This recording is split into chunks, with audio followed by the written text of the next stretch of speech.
Assalamualaikum warahmatullahi wabarakatuh.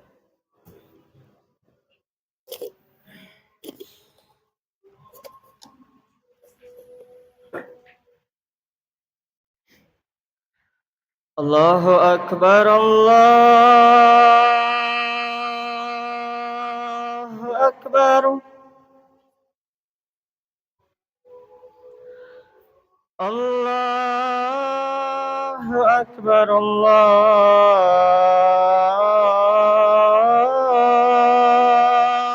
Akbar.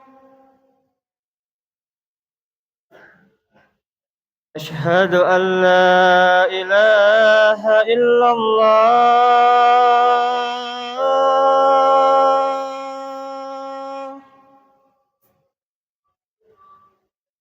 أشهد أن لا إله إلا الله.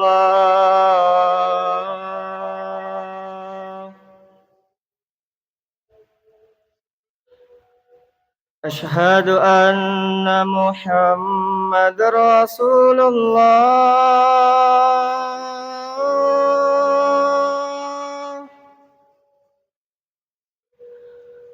أشهد أن محمد رسول الله.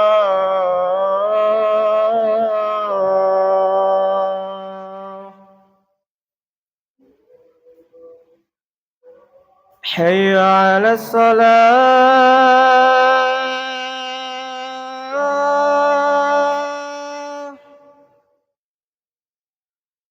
حي على الصلاة.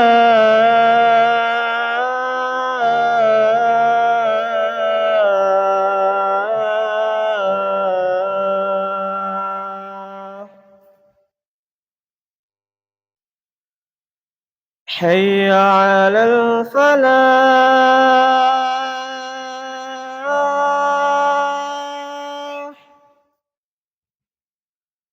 حي على الفلاح.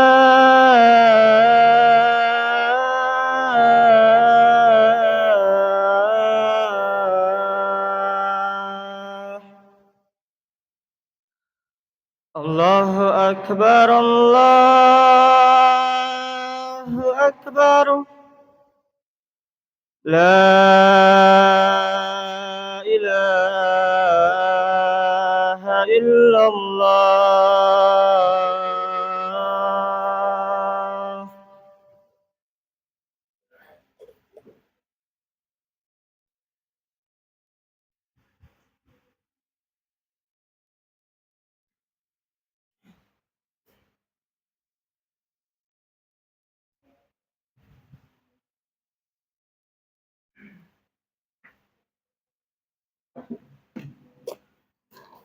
Alhamdulillah, alhamdulillahi rabbil alamin.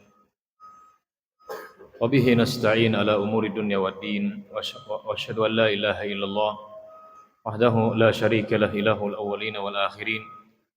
Wa asyhadu anna Muhammadan abduhu wa rasuluh as-sadiqul amin. Allahumma salli alaihi wa ala alihi wa sahbihi ajma'in. Wa man sara ala nahjihi wa tamassaka bihadihi ila yaumiddin, amma ba'd. Ibadallah, ittaqullah fa inna man ittaqallaha waqah. Ittaqullah faqad fazal muttaqun. Ma'asyiral muslimin, sidang Jumat yang semoga senantiasa dirahmati dan diridhai oleh Allah Subhanahu wa taala. Alhamdulillah, segala puja dan puji bagi Allah Subhanahu wa taala. Alhamdulillah kita bersyukur kepadanya. Kembali Allah Subhanahu wa taala, lagi-lagi Allah Subhanahu wa taala memberikan taufik dan hidayah kepada kita semua untuk beramal soleh, untuk mempersiapkan bekal akhirat kita. Kita bersyukur kepada Allah Subhanahu wa taala, kita dipilih dari sekian banyak manusia untuk beribadah kepadanya dan untuk mempersiapkan bekal kita setelah kita meninggal dunia. Semoga Allah Subhanahu wa taala istiqomahkan. Semoga Allah Subhanahu wa taala terus kokohkan, teguhkan kita untuk beribadah kepadanya. Amin ya rabbal alamin. Salawat serta salam semoga tercurah limpahkan kepada baginda yang mulia, kekasih kita Nabi besar Muhammad sallallahu alaihi wasallam. Semoga tercurah limpahkan pula kepada keluarga beliau yang beriman dan kepada sahabat-sahabat beliau al-kiram dan seluruh umat beliau tanpa terkecuali. Ma'asyiral muslimin rahimani wa rahimakumullah. Al-Imam Muslim rahimahullah di dalam kitab sahihnya meriwayatkan sebuah hadis yang cukup panjang di mana ada seorang wanita Ghamidiyah dalam keadaan hamil. Dia mendatangi Rasulullah sallallahu alaihi wasallam. Seorang wanita dalam keadaan hamil, hatinya hancur, hatinya gerah, hatinya tidak tenang karena telah bermaksiat kepada Allah Subhanahu wa taala. Dia ingin bertobat kepada Allah. Dia ingin mensucikan dirinya dari dosa yang telah dia lakukan. Dia datang kepada Rasulullah sallallahu alaihi wasallam. Lalu dia mengatakan, "Ya Rasulullah, ini hubla minaz zina fatahhirni." Wahai Rasulullah, sesungguhnya saya hamil karena zina. Fatahhirni, maka sucikan saya. Artinya dia minta diadili. Dia minta diterapkan syariat Islam bagi orang yang berzina. Kita tahu ma'asyiral muslimin di dalam Islam, bagi orang yang berzina, dia telah menikah atau dia pernah menikah, maka dirajam, dilempari batu sampai mati. Adapun yang belum menikah maka dia dipecut. Ya, dia dipecut, dicambuk 100 kali cambukan, kemudian diasingkan atau dipenjara selama setahun. Jadi wanita ini ma'asyiral muslimin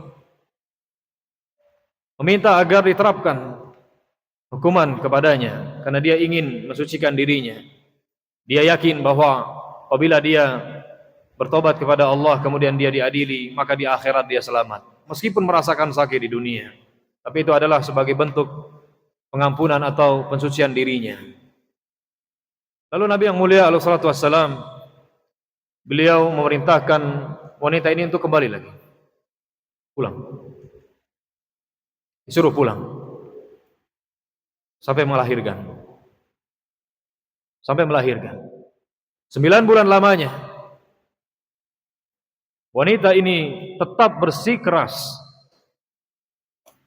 untuk dirajam agar suci dirinya dari dosa. Dia pun datang lagi kepada Rasulullah sallallahu alaihi wasallam. Ya Rasulullah, ketika dia sudah melahirkan, hada walad, ya Rasulullah, ini anak saya, dia sudah lahir. Kemudian Rasulullah sallallahu alaihi wasallam pun kembali memerintahkan dia untuk pulang lagi. Susui sampai engkau menyapihnya, kata Rasulullah. Kemudian dia pun kembali. Selama 2 tahun ma'asyiral muslimin menyusui anaknya. Rasa yang ada pada hatinya belum hilang. Rasa takutnya dia kepada Allah akan siksaan Allah di akhirat. Rasa khawatirnya dia akan diadab oleh Allah Subhanahu wa taala karena dosa yang telah dia lakukan di dunia, membuat dia masih menggebu-gebu ingin diterapkan hukum Islam padanya. Akhirnya setelah anaknya disapi, kemudian dia pun datang lagi kepada Rasulullah sallallahu alaihi wasallam. Dia mengatakan, ya Rasulullah, ini anak saya, dia sudah makan, dia sudah disapi. Akhirnya Rasulullah sallallahu alaihi wasallam pun menegakkan hukuman rajam kepada dia. Digalilah tanah sekitar sedada, kemudian dia pun diletakkan di situ, kemudian dia pun dilempar oleh batu-batu yang telah disediakan.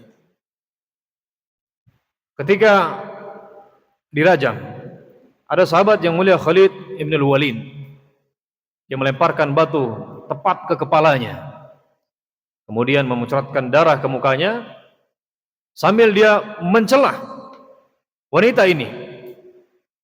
Tapi Rasulullah sallallahu alaihi wasallam mengatakan, mahlan ya Walid, ya pelan-pelan wahai Walid, artinya jangan kau celah.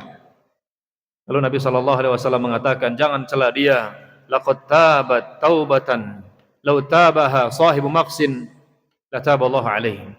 Sungguh dia telah bertaubat kepada Allah Subhanahu wa taala.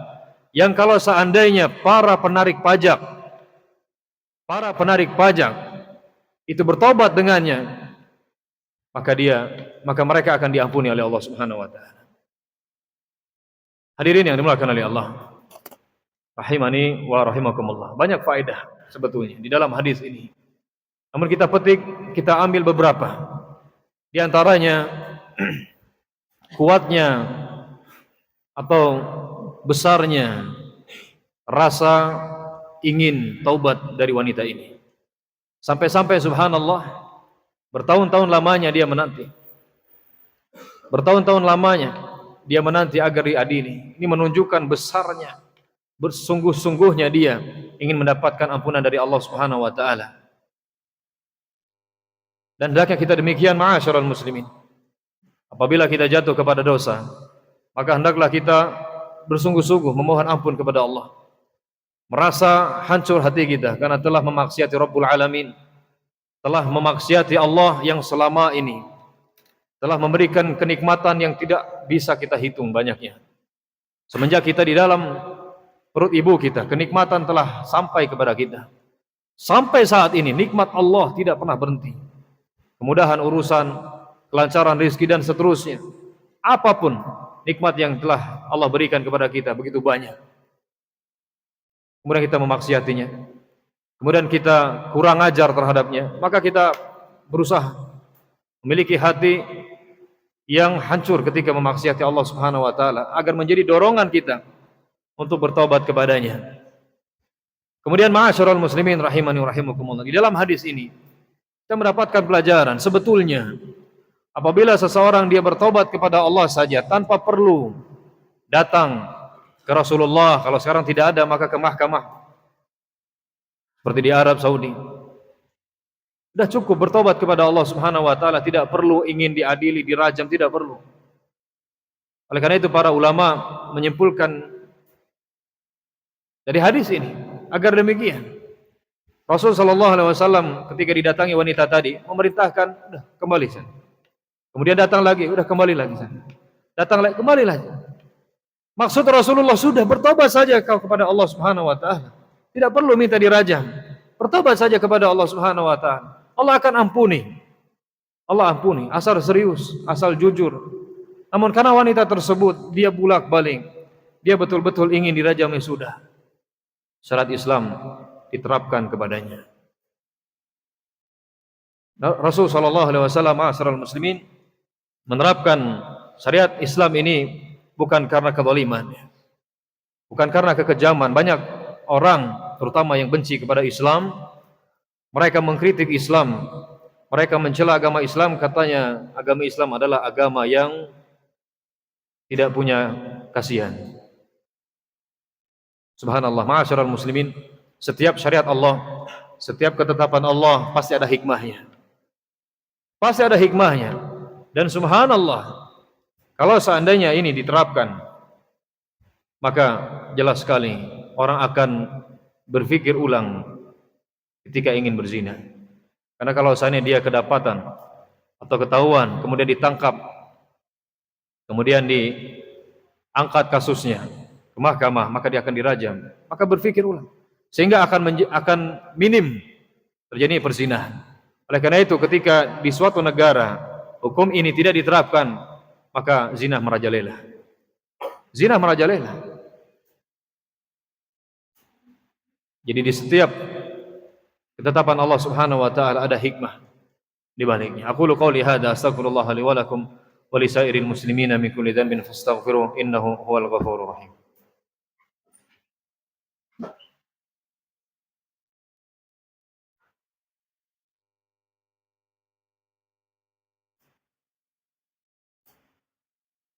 Alhamdulillah, alhamdulillahi hamdan katsiran tayyiban mubarakan fih, kama yuhibbu rabbuna wa yarda. Asyhadu an la ilaha illallah wahdahu la syarika lah, wa asyhadu anna Muhammadan abduhu wa rasuluhu al-murtada. Amma ba'd. Ma'asyiral muslimin rahimani wa rahimakumullah. Di antara faedah yang bisa kita ambil juga dari hadis yang mulia ini, tidak boleh kita mencela orang yang telah bertobat kepada Allah Subhanahu wa taala. Tidak boleh kita menghina orang yang telah kembali kepada Allah Subhanahu wa taala. Sahabat yang mulia Khalid bin Walid, karena dia belum tahu hukumnya, akhirnya dia cela wanita tersebut. Lalu Nabi sallallahu alaihi wasallam menegurnya. Dan memang demikian ma'asyiral muslimin. Tidak boleh kita mencela orang yang telah bertobat. Tidak boleh kita mengungkit-ungkit kesalahan orang yang telah bertobat. Kenapa? Karena dia telah menjadi hamba Allah yang Allah sayangi. Kenapa? Karena dia telah diampuni oleh Allah, dosanya telah hilang, telah hapus. Maka tidak boleh. Dan hati-hati hadirin. Saya ingatkan, kami ingatkan, orang yang mencela, orang yang melakukan dosa, maka dia akan diuji di kemudian hari melakukan dosa yang sama. Orang yang jatuh kepada dosa bukan dicela, dinasehati, didoakan kebaikan. Orang yang jatuh kepada dosa diajak untuk kembali kepada Allah, diajak untuk bertobat kepada Allah Subhanahu wa taala, bukan dicela-cela, bukan dihina-hina, dinasehati, didoakan kebaikan. Sebagian kita ketika ada orang jatuh kepada dosa ditertawakan, kemudian dihina-hina, dicela, dimaki. Ingat, hati-hati. Seperti yang saya sudah sampaikan, bisa jadi orang ini nanti akan melakukan dosa yang sama dan orang tersebut bertobat kepada Allah Subhanahu wa taala. Ini disebutkan dalam kitab Riyadhus Shalihin. Nabi sallallahu alaihi wasallam bersabda, "La tudhhir asy-syamatata li akhik, fayaghfirullahu lahu wa yabtali." Janganlah engkau mencela, menghina saudaramu yang jatuh kepada kesalahan. Bisa jadi orang tersebut diampuni oleh Allah dan Allah akan mengujimu dengan dosa yang sama, sedangkan kau tidak bertobat kepada Allah. Kemudian hadirin yang dimuliakan oleh Allah, di antara pelajaran yang bisa kita ambil dari hadis yang mulia ini adalah besarnya dosa penarik pajak. Lihat Rasul sallallahu alaihi wasallam bersabda ketika tadi wanita ini dicela, laqad tabat taubatan law tabaha sahibu maqsin ataballahu alaihi. Dia telah bertobat kepada Allah. Dia telah bertobat kepada Allah yang kalau seandainya para penarik pajak bertobat seperti dia, maka Allah akan ampuni. Maka Allah akan ampuni. Menunjukkan dosa besar. Menunjukkan dosa yang sangat besar. Tentu ma'asyiral muslimin, tidak semua diharamkan. Pajak itu diambil dari orang-orang non-muslim yang tinggal di negara Islam. Adapun orang Islam maka tidak. Maka tidak. Namun hadirin yang dimuliakan oleh Allah, demikianlah ketika di suatu daerah, suatu tempat, suatu negara tidak menerapkan, maka terjadi banyak penyelisihan terhadap hukum Allah Subhanahu wa taala. Semoga Allah perbaiki negara-negara kaum muslimin, negara-negara yang tidak menerapkan syariat Islam. Kemudian hadirin yang dimuliakan oleh Allah, di antara pelajaran juga dari hadis yang mulia ini adalah, ini sebetulnya yang pertama atau di awal-awal, tidak boleh menghukum yang tidak bersalah. Wanita tadi disuruh oleh Rasulullah sallallahu alaihi wasallam untuk kembali ketika dia masih hamil, tidak langsung diterapkan hukuman karena ada janin yang tidak bersalah. Ada janin yang tidak bersalah. Wala taziru waziratu wizra ukhra. Dan seseorang tidak menanggung dosa orang lain. Seseorang tidak boleh dihukum karena dosa orang lain. Sehingga Rasulullah sallallahu alaihi wasallam pun menyuruh dia untuk kembali terlebih dahulu. Semoga ma'asyiral muslimin, Allah Subhanahu wa taala menjaga kita dari dosa-dosa besar. Semoga Allah Subhanahu wa taala menjaga kita dari zina, terlebih di zaman kita sekarang. Perzinahan merajalela, hubungan haram merajalela, dianggap biasa, dianggap suatu hal yang gaul, dianggap suatu hal yang tren. Kalau seandainya tidak punya hubungan demikian, maka dia ketinggalan zaman. Semoga Allah Subhanahu wa taala memperbaiki kaum muslimin dimanapun berada. Allahumma salli ala Muhammad wa ala ali Muhammad kama sallaita ala Ibrahim wa ala ali Ibrahim innaka Hamidum Majid. Allahumma barik ala Muhammad wa ala ali Muhammad kama barakta ala Ibrahim wa ala ali Ibrahim innaka Hamidum Majid. Walhamdulillahi rabbil alamin. Allahumma ighfir lil mu'minin wal mu'minat wal muslimin wal muslimat al ahya'i minhum wal amwat إنك سميع قريب مجيب دعوات يا قاضي الحاجات ربنا إنا نسألك الهدى والتقى والعفاف والغنى اللهم طهر قلوبنا وحسن فروجنا واغفر ذنوبنا اللهم إننا ظالمون اللهم إننا مقصرون اللهم إننا مغفلون فاغفر لنا اللهم أصلح لنا شأننا كله ولا تكلنا إلى أنفسنا طرفة عين اللهم أرنا الحق حقا وارزقنا اتباعه وأرنا الباطل باطلا وارزقنا اجتنابه ربنا آتنا في الدنيا حسنة وفي الآخرة حسنة وقنا عذاب النار والحمد لله رب العالمين ثم أقيموا الصلاة